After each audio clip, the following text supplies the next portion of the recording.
When your consciousness become your spirituality, then you need nothing to do on this planet.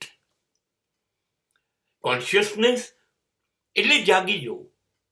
જાગી જવું એટલે તમારો દરેક વિચાર, તમારો દરેક શબ્દ, તમારું દરેક વર્તન ઉપર તમારી ચાંપતી નજર. બિલકુલ વાણી, વર્તન કે વિચાર રસ્તો ચૂકી શકે નહીં, કેમ કે તમે સતત જોઈ રહ્યા છો, એને રોકી રહ્યા છો, એને ટોકી રહ્યા છો. ખોટા રસ્તા પર નથી જવાનું. બસ આટલું થઈ ગયું ને, એ અધ્યાત્મ છે, એ ધર્મ છે.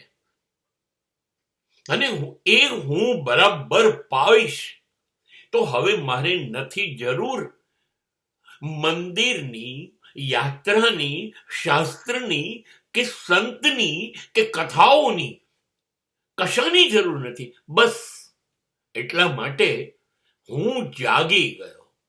હું જાગી ગયો એટલે જ હું સ્વયં આત્મામાંથી પરમાત્મા બની ગયો.